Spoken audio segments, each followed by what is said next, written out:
After my husband's funeral, I went to my sister's son's first birthday party, and she announced, "My son is your husband's child. So, as inheritance, I'll take half of your $800,000 house." She even showed me his will. I said, "Oh, I see," and tried to hold back my laughter because my husband and I had a secret. My name is Bridget, and at 34 years old, I never expected to be a widow. 3 months ago, I lost Adam, my husband of 11 years, to a sudden aneurysm. Just days after his funeral, I dragged myself to my nephew Lucas's first birthday party, where my sister Cassandra dropped a bomb. She announced that Lucas was actually Adam's son, showing everyone a will, claiming half of my $800,000 house. What she did not know was why I could barely hold back my laughter. If you are watching this from somewhere where family drama hits close to home, take a moment to like and subscribe. Trust me, you will want to hear how I handled what came next. Adam and I met 12 years ago at a charity auction benefiting children with cancer. I was volunteering helping organize the silent auction items when he outbid everyone else for a painting I had been admiring all night. It was a watercolor of the Boston skyline at sunset, vibrant oranges and purples bleeding into the harbor. After winning, he walked straight over to me and handed it over. "I noticed you looking at this all night," he said with a smile that made his blue eyes crinkle at the corners. "I think it belongs with you." That was Adam. Thoughtful, observant, and generous to a fault. I fell hard and fast. We went on our first date the next evening, and it felt like we had known each other our entire lives. He was a corporate attorney, brilliant but humble, the kind of man who remembered the names of waitstaff and asked genuine questions about their lives. 8 months after we met, he proposed on the harbor with the actual skyline mirroring the painting that brought us together. We bought our Victorian home in Beacon Hill shortly after our first anniversary. It was a stretch financially at $800,000, but Adam had just made partner at his firm, and I was building a solid reputation as an interior designer. The house needed work, but it had good bones, high ceilings, and a small garden out back where I envisioned future children playing. Those children never came, not for lack of trying. For years, we charted and planned and hoped. Then came the doctors, the tests, the procedures, for rounds of IVF that drained our savings and our spirits. I still remember the last failed attempt, the quiet drive home from the clinic. Adam reaching across the console to hold my hand, neither of us speaking, because we both knew that was the end of that road. "We can still have a beautiful life," Adam said that night as we sat on our porch swing. "You and me, that is enough." And he meant it. We slowly rebuilt our dreams. We traveled. We poured ourselves into our careers. We renovated the house room by room until it was the showcase home I had always imagined. Adam supported my business when I decided to launch my own interior design firm. Our life was full, if different, than what we had first planned. My younger sister, Cassandra, was always in the periphery of our happiness. For years younger than me at 30, she had always been the wild child of the family. While I was studying design and building a business, she was bouncing between jobs and relationships. Our parents constantly worried about her, which translated to them making excuses for her behavior and bailing her out of financial troubles repeatedly. Cassandra and I had a complicated relationship from childhood. She was undeniably beautiful with the kind of effortless charm that drew people to her, but there was always an undercurrent of competition from her side. If I achieved something, she needed to one-up me. When I started dating Adam, she suddenly became interested in law students. When we bought our house, she complained for months about her apartment fishing for our parents to help her upgrade. It was exhausting, but Adam encouraged me to maintain the relationship. "She is your only sister," he would remind me. Family is important. 2 years ago, Cassandra started dating Tyler, a bartender she met while out with friends. He was handsome in a rugged way with tattoos covering his arms and a motorcycle that our parents disapproved of. Their relationship seemed volatile from the outside, with dramatic breakups and passionate reconciliations. Then came the pregnancy announcement at Thanksgiving dinner the year before Adam died. It was unexpected to say the least. I was living into societal expectations. Yet there she was announcing her pregnancy with theatrical tears and declarations about the miracle of life. I felt the familiar sting of jealousy. After all our struggles, all our heartbreak, Cassandra had accidentally achieved what we had desperately wanted. But I pushed those feelings down. I was genuinely happy for her, and I was determined to be the best aunt possible to her child. Lucas was born healthy 8 pounds, 4 ounces. I was at the hospital with flowers and a handmade blanket I had spent months knitting. Cassandra seemed overwhelmed by motherhood from the start, often calling me in tears about Lucas's colic or her exhaustion. I stepped in as much as I could, sometimes watching Lucas overnight so she could sleep. Adam was less involved with Lucas than I was. In retrospect, I thought it was because of our own infertility struggles that it might be painful for him to bond with a baby that was not ours. He was always kind when Cassandra brought Lucas over, but he maintained a certain distance that I never questioned at the time. Then came that terrible Tuesday morning.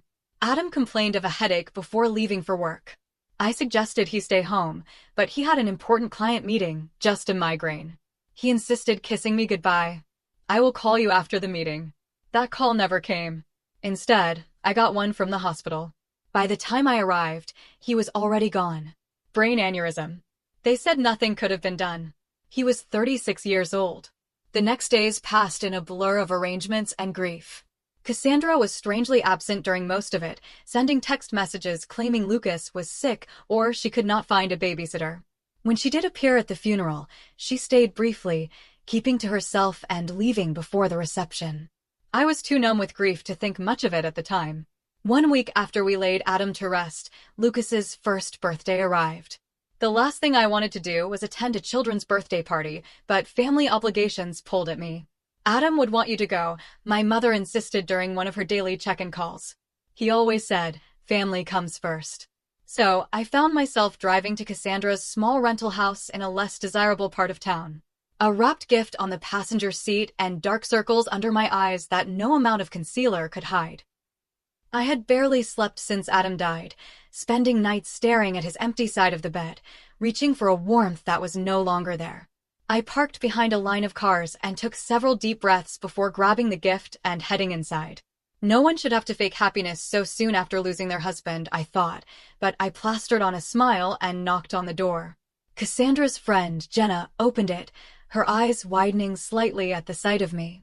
"Oh, Bridget, you made it," she said, her voice oddly strained. She glanced over her shoulder before stepping aside. "Come in. Everyone is in the backyard." The small house was decorated with blue balloons and streamers. A banner reading, "Happy First Birthday, Lucas," stretched across the living room wall. I noticed a group of people I did not recognize clustered in the kitchen, whispering. They fell silent as I passed, their eyes following me. In the backyard, more guests stood in small groups, plastic cups in hand. I spotted my parents sitting awkwardly at a picnic table looking uncomfortable. My father stood when he saw me, relief washing over his face. "Bridget," he said, embracing me. "We were not sure you would come." "Of course I came," I replied, setting the gift on the designated table. "Where's the birthday boy?" "With Cassandra," my mother said, not quite meeting my eyes. "They should be out soon for the cake." I mingled awkwardly, accepting condolences and deflecting questions about how I was holding up. Everyone seemed on edge, conversations stopping abruptly when I approached. I chalked it up to people not knowing how to act around a newly minted widow. After 30 uncomfortable minutes, Cassandra emerged from the house carrying Lucas on her hip. She was wearing a new dress I had never seen before, her hair freshly highlighted. Lucas looked adorable in a little button-up shirt and bow tie, his chubby legs kicking with excitement at all the attention. Cassandra barely acknowledged me as she placed Lucas in his high chair. She seemed energized, almost giddy, moving around the yard with an unusual confidence. She clinked a spoon against her cup, calling for everyone's attention. "Thank you all for coming to celebrate Lucas's special day," she began, her voice carrying across the yard. "This past year has been full of surprises and challenges, as many of you know." The guests exchanged glances. My mother suddenly became very interested in her shoes. "I have been keeping a secret." Cassandra continued, placing a hand on Lucas's head, one that I can no longer hide, especially after recent events. A chill ran down my spine. Something was very wrong. "Lucas is not Tyler's son," she announced, her eyes finding mine across the yard. "He is Adam's." The world seemed to stop. I heard gasps around me, felt my father stiffen beside me, but it was all background noise to the rushing in my ears. "Bridget's husband and I had a brief affair 2 years ago." Cassandra continued, her voice steady and rehearsed. "It was a mistake, a moment of weakness for both of us. We never meant to hurt anyone, but these things happen." I stood frozen, unable to process what I was hearing. My sister was claiming she had slept with my husband, that her son, the nephew I had lovingly cared for, was actually Adam's child. It was so absurd that I almost laughed out loud. Cassandra was not finished. She reached into her purse and pulled out a folded document. Adam knew the truth about Lucas. Before he died, he updated his will. She held up the paper. He wanted his son to be provided for. This will states that half of the house Adam and Bridget owned should go to Lucas as his biological child. Every eye in the yard turned to me. I could see the pity, the morbid curiosity, the discomfort. My parents looked stricken and my father half standing as if unsure whether to intervene. And then to everyone's surprise, including my own, I felt a smile tugging at my lips. Not a happy smile, but the kind that comes when something is so outrageously false that it becomes almost comical. I pressed my lips together, trying to contain the inappropriate laughter bubbling up inside me. "Oh, I see," I said finally, my voice calm and even. I took a sip of water to buy time to push down the urge to laugh in my sister's face. "May I see this will, Cassandra?" Her confident expression faltered slightly. She clearly had not expected this reaction. Slowly, she walked over and handed me the document, a typed page with what appeared to be Adam's signature at the bottom. I scanned it quickly, noting inconsistencies immediately. The formal language was all wrong. Nothing like the legal documents I had seen Adam bring home. And the signature, while similar to Adam's, was clearly forged. The connecting stroke between the A and D was wrong. The final flourish too pronounced. I carefully folded the paper and handed it back to her. "Thank you for sharing this with me. I think I need to go now." "That is it?" Cassandra asked, confusion evident in her voice. "You are not going to say anything else?" "Not right now," I replied calmly, gathering my purse. "This is Lucas's day. We can discuss this privately later." I said goodbye to my shell-shocked parents, promising to call them soon. As I walked to my car, I could hear the murmurs behind me. The party atmosphere completely shattered. Once inside my car safely out of view, I finally let out the laugh that had been threatening to escape. It started small, then grew until tears were streaming down my face. Not tears of joy, but a strange mix of grief, anger, and incredulous disbelief at my sister's audacity. Because there was something Cassandra did not know. Something Adam and I had never shared with anyone. Something that made her elaborate lie not just hurtful, but impossible. The truth about Adam and Cassandra began 3 years ago, long before Lucas was even conceived. We had invited my sister over for dinner to celebrate her new job at a marketing firm. Her longest employment to date. Adam had prepared his famous lasagna, and we had opened a good bottle of wine. It was a pleasant evening until I excused myself to take a work call from a client having a design emergency. The call took longer than expected, nearly 20 minutes of talking a wealthy client through hanging artwork. When I returned to the dining room, the atmosphere had changed. Adam looked uncomfortable and Cassandra was sitting much closer to him than when I had left. Her hand on his arm, laughing at something I had not heard. I thought nothing of it at the time. Cassandra had always been affectionate and the wine had been flowing freely. But later that night, as we were getting ready for bed, Adam seemed troubled. "There is something I need to tell you," he said, sitting on the edge of our bed. "And I do not want it to cause problems between you and your sister, but I also do not want to keep secrets from you." He explained that while I was on the phone, Cassandra had made a pass at him. Nothing dramatic, just inappropriate comments about how lucky I was to have him, followed by a suggestion that he deserved someone who could truly appreciate him. When he had rebuffed her, she laughed it off as a joke, saying he was too sensitive if he thought she was serious. I was hurt, but not entirely surprised. Cassandra had always pushed boundaries. We decided to let it go as an isolated incident, something caused by wine and her usual competitive nature, but it was not isolated. Over the next few months, Cassandra found ways to touch Adam whenever I was not looking. Sent text messages that walked the line between friendly and flirtatious, and once showed up at his office uninvited asking him to lunch.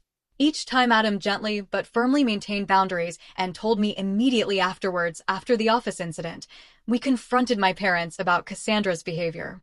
It did not go well. They suggested Adam was misinterpreting friendly gestures and that Cassandra just looked up to him as a brother. My mother even suggested with good intentions, but terrible judgment, that perhaps Adam was feeling flattered by the attention and exaggerating the situation. That night, Adam and I made a decision. We would create distance from Cassandra without causing a family rift. We declined invitations that included her, made sure we were never alone with her, and Adam blocked her number on his phone after she sent a particularly suggestive late-night message. Then came the medical issue that changed everything. Adam had been experiencing pain for weeks before finally seeing a urologist. The diagnosis was a varicocele, an enlargement of veins within the scrotum requiring surgery. The procedure went well, but there was a complication. The doctor recommended a vasectomy during the same surgery due to the extensive nature of the varicose and potential for recurrence. It was a difficult decision, especially given our past fertility struggles, but we agreed it was the right choice for Adam's health. The vasectomy was performed 2 years before Lucas was conceived. We kept this medical information private. Even our parents did not know. After years of invasive questions about our childless status, we had learned to protect our privacy around reproductive issues. The only people who knew were Adam, myself, and Adam's doctors. After the surgery, as Adam was recovering, he made a prediction that seemed paranoid at the time. "Cassandra is not done," he said, sitting in our garden with an ice pack discreetly positioned. "I have a feeling she might try something more drastic one day." I laughed it off, but Adam was serious. The next week, he scheduled an appointment with our family attorney, James Wilson. I went with him, listening as Adam detailed Cassandra's behavior and his recent medical procedure. James recommended documenting everything, the unwanted advances, the medical records confirming the vasectomy, even text messages and emails from Cassandra. You never know what might become relevant. James advised better to have documentation and never need it than wish you had it later. We followed his advice, creating a file of everything related to the situation. Adam also updated his will properly through official channels, making sure everything would come to me in the event of his death. James kept copies of all documents, and we placed the originals in a safety deposit box at our bank. Just in case, Adam had said when we locked the box, though, I plan to be around to deal with any of Cassandra's drama for at least another 50 years. The morning after Lucas's birthday party, I drove straight to the bank. The manager, who had known Adam and me for years, expressed condolences as he led me to the vault. I sat alone in the small viewing room and opened the box Adam and I had filled with what he jokingly called our disaster preparation kit. Inside was exactly what I needed. Adam's legitimate will notarized and properly executed, leaving everything to me. Medical records detailing his vasectomy 2 years before Lucas's conception, making it biologically impossible for him to be the father. A journal Adam had kept documenting every inappropriate interaction with Cassandra, including dates, times, and exact quotes, printed copies of text messages she had sent him. A letter from our attorney confirming that he had witnessed Adam's legitimate will and was available to verify its authenticity. And at the bottom of the box, a sealed envelope with my name written in Adam's familiar handwriting. With trembling fingers, I opened it and began to read. My dearest Bridget, if you are reading this, something has happened to me and you have needed to access these documents. I hope it is many years from now when we are old and gray and Cassandra's antics are nothing but a distant memory we laugh about. But if not, if the worst has happened and she has tried to hurt you in my absence, please know that I tried to prepare for every possibility. Use these documents to protect yourself. I know how much you value family, how loyal you are to those you love. But you deserve to be protected from those who would take advantage of that beautiful heart of yours. I love you beyond words, beyond time. Whatever happens, know that, Adam. Tears streamed down my face as I read his words, feeling his love and protection reaching out to me even after death. My practical, thoughtful husband had anticipated this. Not the specific scenario, perhaps, but the possibility that Cassandra might try to use his death to her advantage. I carefully returned everything to the box except what I needed, copies of the medical records, the legitimate will, and selected journal entries. Then I called James Wilson and scheduled an appointment for that afternoon. James Wilson's law office was in a converted brownstone in downtown Boston, the kind of place that exuded old money and discretion. I had only been there a handful of times with Adam, but the receptionist recognized me immediately, her expression softening with sympathy. "Mrs. Preston," she said, standing to greet me. "Mr. Wilson is expecting you. Please accept my condolences for your loss." James was in his 60s with silver hair and reading glasses perched on the end of his nose. He had been Adam's mentor when Adam first joined the firm, and they had maintained a close friendship even after Adam moved to a different practice. He stood when I entered, coming around his desk to embrace me briefly. "Bridget," he said, gesturing for me to sit. I was devastated to hear about Adam. He was one of the good ones. He was, I agreed, my voice catching slightly, and it seems he was also right about preparing for the worst with my sister. I explained what had happened at the birthday party, showing him the forged will Cassandra had presented. James examined it, his expression growing increasingly concerned. "This is an amateurish forgery," he said finally. "The language is all wrong, and the signature, while similar, would never stand up to expert analysis. But the fact that she created this at all is deeply troubling." I showed him the documents from the safety deposit box, the medical records confirming Adam's vasectomy, the legitimate will, and Adam's journal documenting Cassandra's behavior over the years. Adam was nothing if not thorough, James said, reviewing the materials. These medical records alone disprove her claim about Lucas's paternity. The vasectomy was performed 2 years before the child was conceived. It is biologically impossible for Adam to be the father. What should I do? I asked.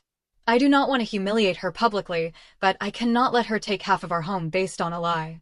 James leaned back in his chair, considering. First, we need more information. I recommend hiring a private investigator to look into Cassandra's current situation. There is likely a motivation beyond simple cruelty here. People rarely attempt fraud of this nature without financial pressure. He recommended Frank Delaney, a former police detective who now worked as a private investigator, often on cases for the firm. I agreed, and James made the call immediately explaining the situation in broad strokes. Frank arrived an hour later, a stocky man with a Boston accent and no-nonsense attitude. He took detailed notes as I explained the situation, asking pointed questions about Cassandra's relationship, history, employment, and financial status.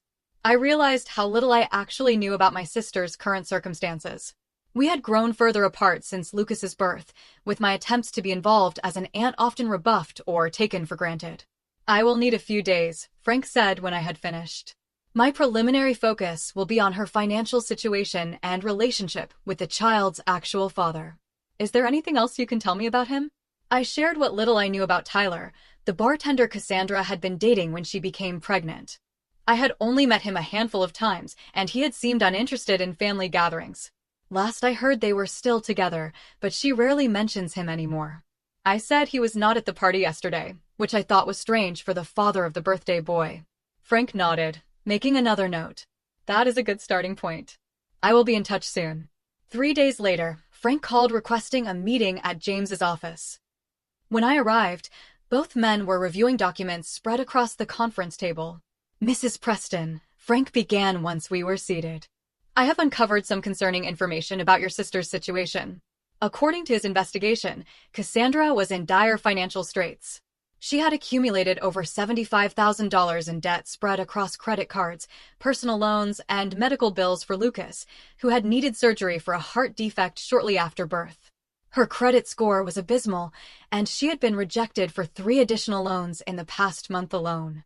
She is also facing eviction. Frank continued sliding a document across the table. This is a copy of the notice her landlord filed last week. She has until the end of the month to pay 4 months of back rent or vacate the property. As for Tyler, he had apparently abandoned Cassandra and Lucas shortly after the birth, moving to Seattle with a new girlfriend. He was paying minimal child support, barely $200 a month, and even that irregularly. I also found these, Frank said, producing printouts of text messages. She has been telling friends about her plans to claim part of your house for weeks. These are messages between her and a friend named Jenna. I recognized the name as the woman who had opened the door at the party. The messages were damning. Adam's death is terrible, but maybe it's finally my chance to get what I deserve. That house is worth at least $800,000 now. If I play this right, I'll have a nice nest egg for Lucas and me. The will is almost ready. My friend Dave is good with Photoshop and found a sample of Adam's signature online from some charity auction. It looks totally legit. Bridget has always been the golden child. Time for me to get my share. She got 11 years with a great guy. The least she can do is share the wealth now that he's gone. I felt physically ill reading the calculated coldness of my sister's words. This was not just opportunism.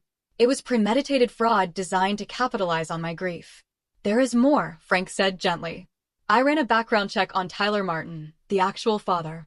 He has a history of domestic violence charges from a previous relationship and currently has a warrant out for unpaid child support for another child in New Hampshire. He is not someone you would want around your nephew. I sat in stunned silence, trying to process everything. My sister was not just desperate. She was willing to destroy Adam's reputation and our marriage to solve her financial problems. And her choice in partners had put Lucas in a potentially dangerous situation. What do I do with all this? I asked, looking between James and Frank. I cannot just expose all of this publicly. Lucas is innocent in all of this. He is still my nephew. James removed his glasses, rubbing the bridge of his nose. You have several options, Bridget. We could file charges against Cassandra for attempted fraud and forgery that would likely result in criminal penalties for her, possibly even jail time given the amount of money involved, or he continued, seeing my distress. We could handle this privately.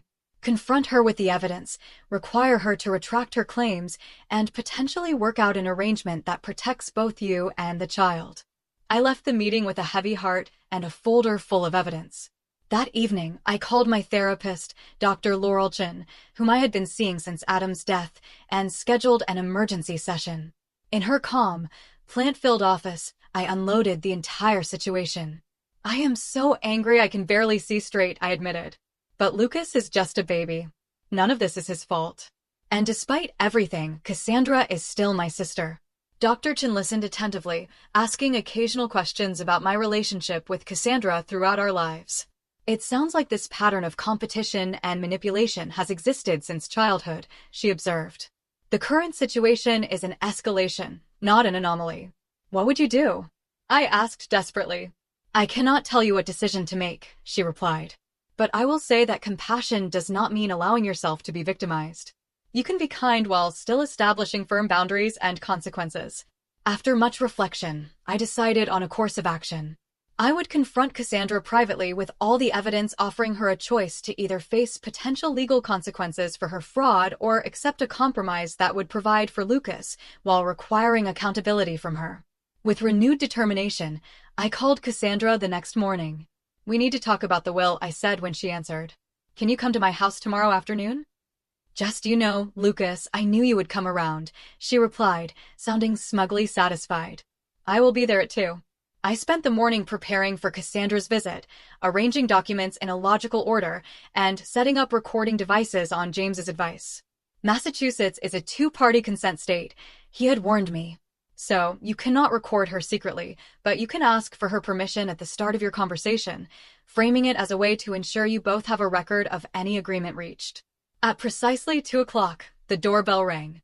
I took a deep breath, steadying myself before opening the door. Cassandra stood on the porch looking polished in a new outfit, her confidence evident in her posture.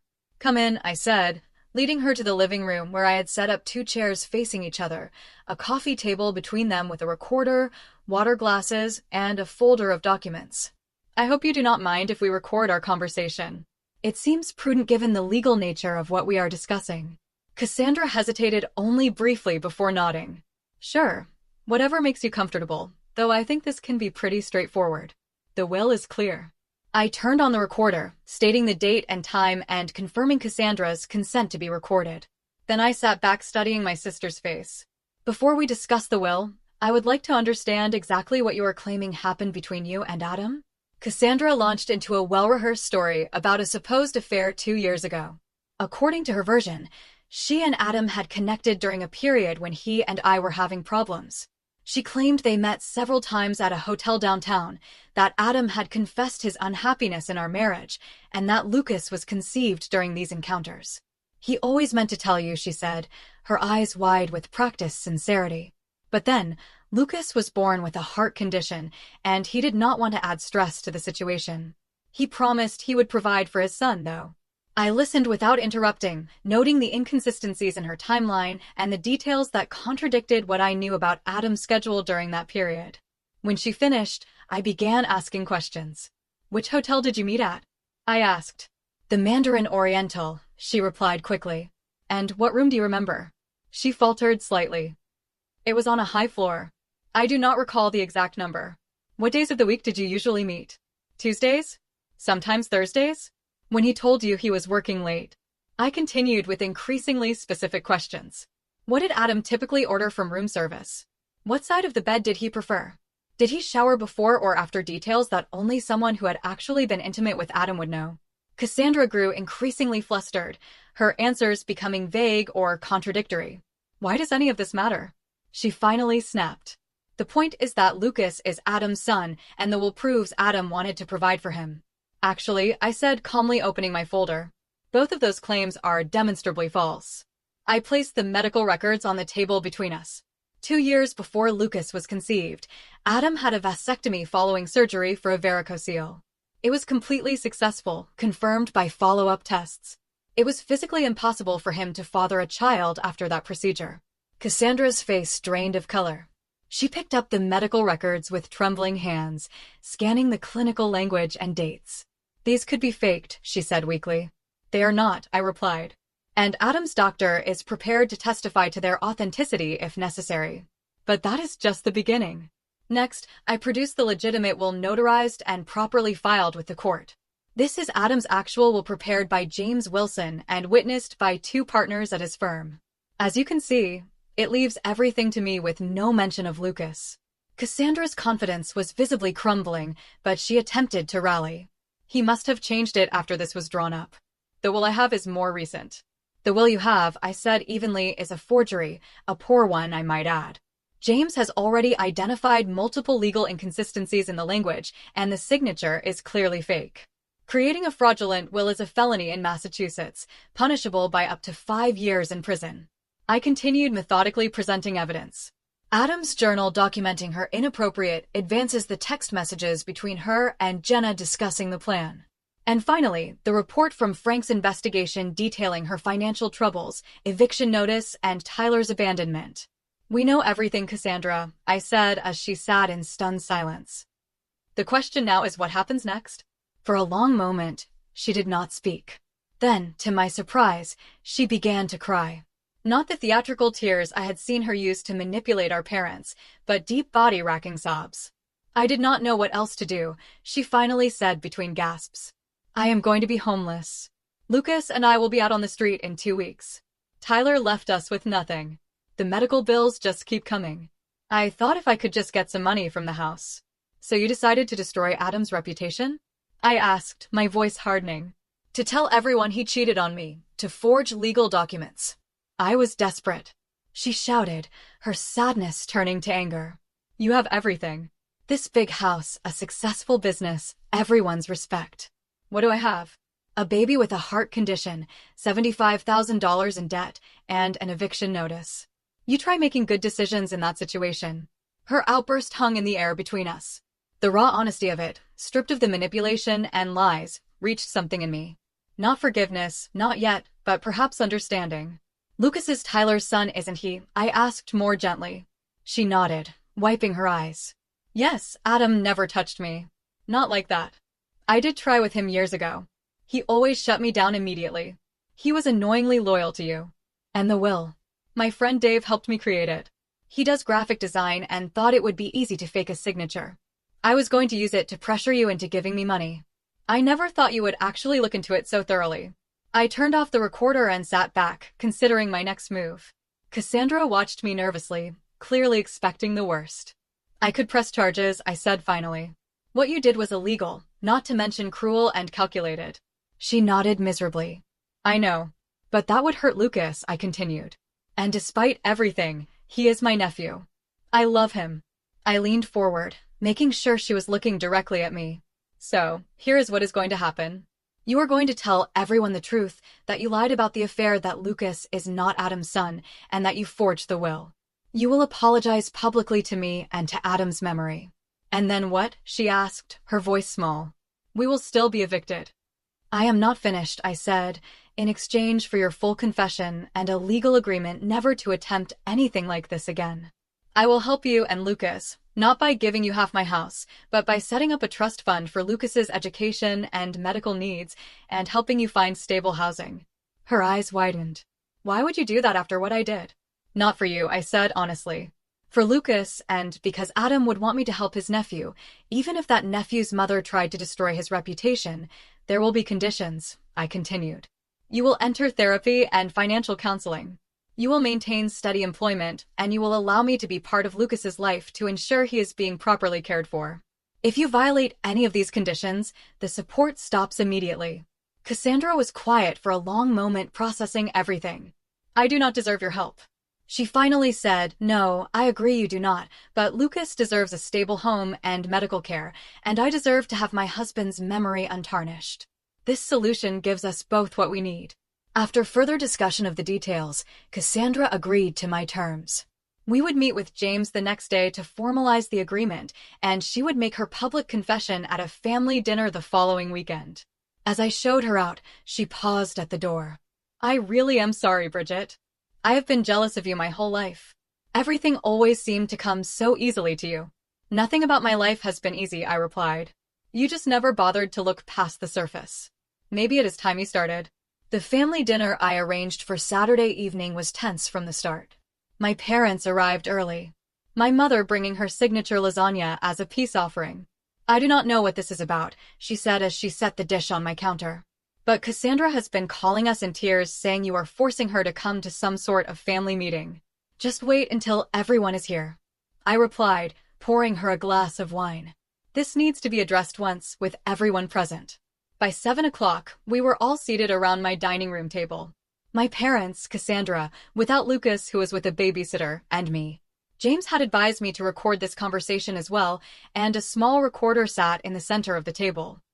Thank you all for coming, I began after explaining the recording. I have asked Cassandra to share some important information with you. Cassandra, my sister, looked pale and uncomfortable, her usual confidence nowhere to be seen. She stared down at her plate as she spoke. I lied about Lucas being Adam's son, she said, her voice barely above a whisper. Adam and I never had an affair. Lucas is Tyler's child, and I forged the will I showed at the birthday party. My parents stared at her in shock.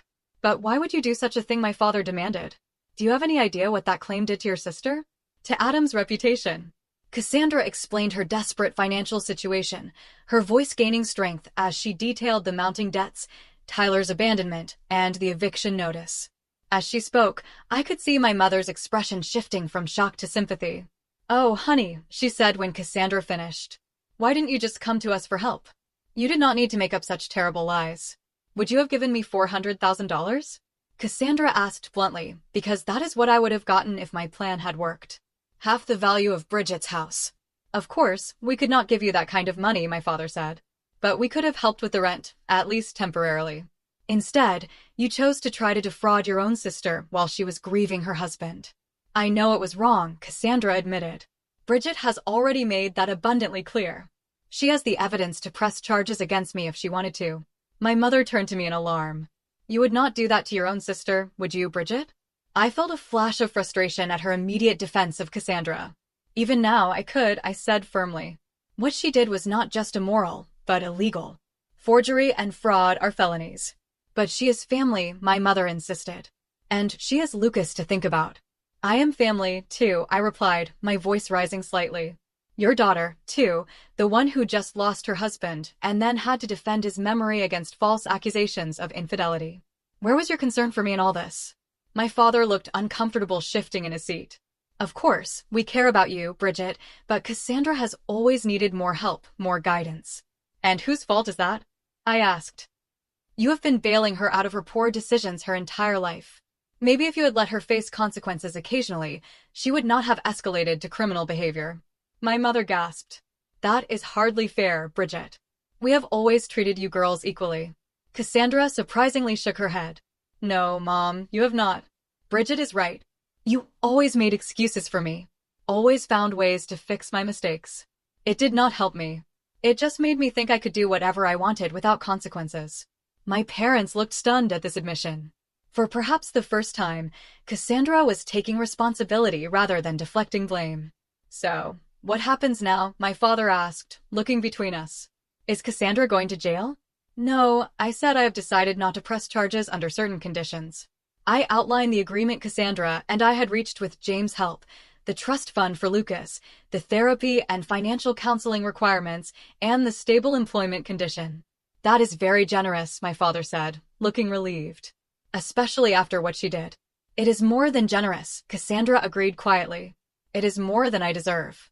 Well, my mother said, brightening, this is all working out for the best. Then Cassandra has apologized.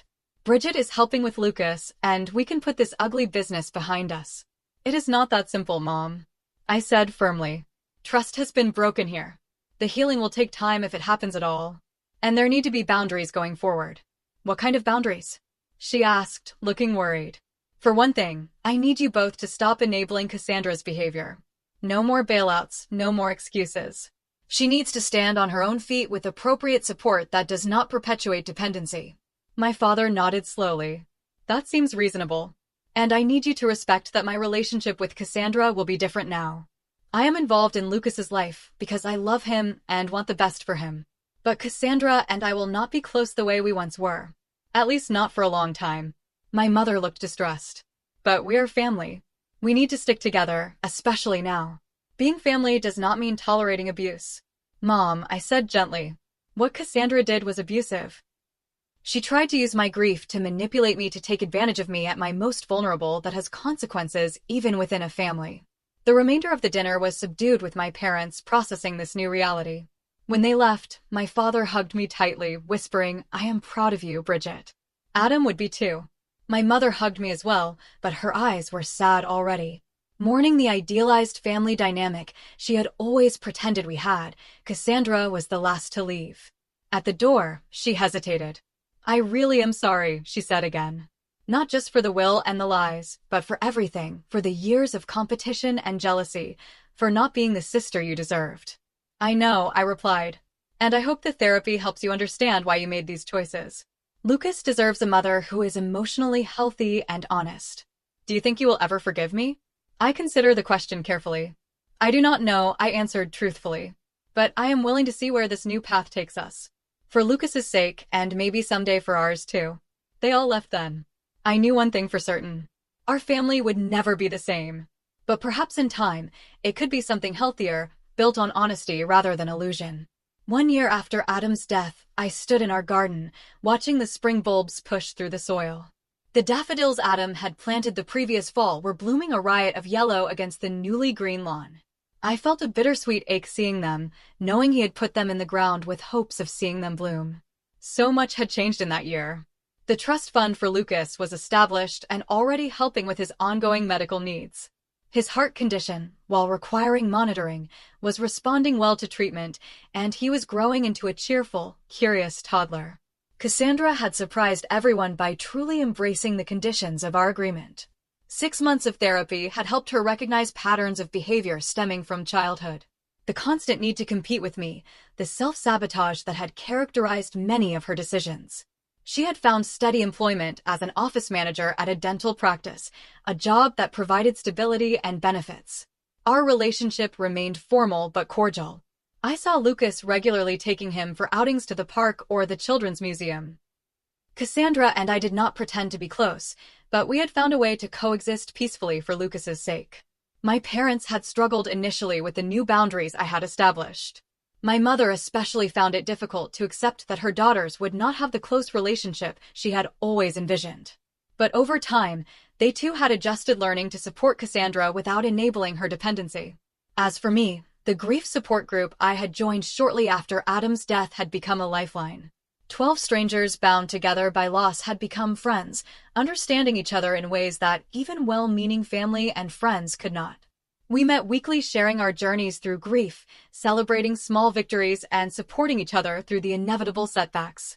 3 months after the confrontation with Cassandra, I had established the Adam Preston Foundation for Legal Education, providing scholarships to students from underprivileged backgrounds interested in corporate law.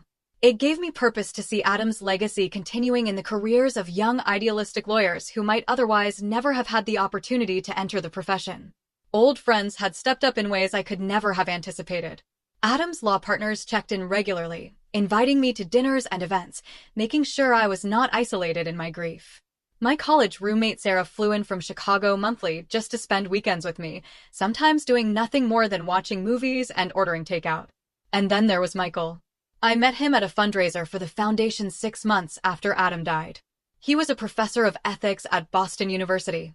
Thoughtful and kind with a quiet sense of humor that reminded me of Adam in some ways.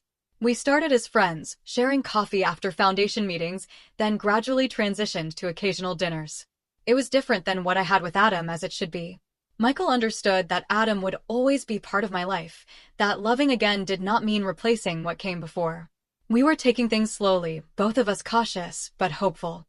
Standing in the garden that spring morning, I reflected on everything Adam had taught me, not just during our years together, but even after he was gone. His foresight in preparing those documents had protected me when I was at my most vulnerable. His journal entries had validated my experiences with Cassandra when my own parents tried to dismiss them. His love continued to shield me even in his absence. I had learned difficult lessons through this ordeal, that family relationships need clear boundaries to remain healthy. That documentation is not just a legal precaution, but sometimes an emotional necessity, that forgiveness does not have to mean forgetting or allowing harmful patterns to continue. That sometimes the people we expect to protect us are the ones we need protection from. But I had also learned about my own strength.